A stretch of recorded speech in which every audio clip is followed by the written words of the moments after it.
Hello guys, ನೀವು ನೋಡ್ತಾ ಇದ್ದೀರಾ Kannada sports official YouTube channel. ಇನ್ನು RCB ತಂಡದಿಂದ ಈ ಒಂದು ಸ್ಟಾರ್ ಆಟಗಾರ ಬೇರೆ ತಂಡಕ್ಕೆ ಹೋಗ್ತಿದ್ದಾರೆ ಅಂತ ಮಾಹಿತಿ ಬರ್ತಿದೆ.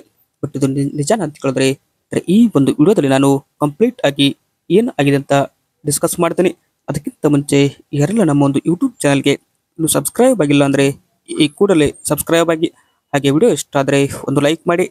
ಇನ್ನು RCB ತಂಡಕ್ಕೆ ಈ ಒಂದು ಸ್ಟಾರ್ ಆಟಗಾರ ಪ್ಲೇಯಿಂಗ್ ಎಲೆವನ್ ಆಡಿದ್ದಕ್ಕಿಂತ ಬೆಂಚ್ ಕದಿದ್ದೆ ಹೆಚ್ಚು. RCB ಬಾಲಿಂಗ್ ಲೈನಪ್ ನೋಡ್ತಾ ಹೋದ್ರೆ 2025ರಲ್ಲಿ ತುಂಬಾ ಸ್ಟ್ರಾಂಗ್ ಇತ್ತು. ಹೀಗಾಗಿ ಈ ಒಂದು ಸ್ಟಾರ್ ಆಟಗಾರನಿಗೆ 2 ಅಥವಾ 3 ಪಾಯಿಂಟ್ನಲ್ಲಿ ಮಾತ್ರ ಅವಕಾಶ ಸಿಕ್ಕಿತ್ತು. ಆ ಒಂದು ಸ್ಟಾರ್ ಆಟಗಾರ ಯಾರಪ್ಪ ಅಂದ್ರೆ ರಸಿಕ್ ದರ್ ಸಲಾಂ.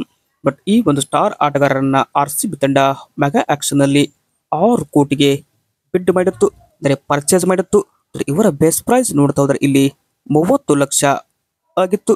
ಅಂದರೆ ಈ ಒಂದು ರಸಿಕ್ ದಾರ್ ಸಲಾಂ ಅವರು 2 ಪಂದ್ಯ ಆಡಿ ವಿಕೆಟ್ಲೆಸ್ ಅಂತ ಅನಿಸ್ತು. ಬಟ್ ಹೀಗಾಗಿ ಇವರನ್ನ RCB ಇಲ್ಲಿ ಬಿಡಬಹುದಂತ ಮಾಹಿತಿ ಬರ್ತಿದೆ. ಬಿಟ್ರೆ ಯಾರ ತಂಡಕ್ಕೆ ಹೋಗ್ತಾರೆ ಅಂದ್ರೆ ಲಕ್ನೋ ಮತ್ತು ಮುಂಬೈ ಜೊತೆ ಟಾಕ್ ಆಗಿದೆ ಅಂತ ಮಾಹಿತಿ ಬರ್ತಿದೆ. ಬಟ್ ಏನ್ ಆಗುತ್ತೆ ಅಂತ ಕಾದು ನೋಡೋಣ. ವಿಡಿಯೋ ಇಷ್ಟ ಆದ್ರೆ ಲೈಕ್ ಮಾಡಿ, ಹಾಗೆ ನಮ್ಮ ಚಾನಲ್ಗೆ ಸಬ್ಸ್ಕ್ರೈಬ್ ಆಗಿ. Thank you.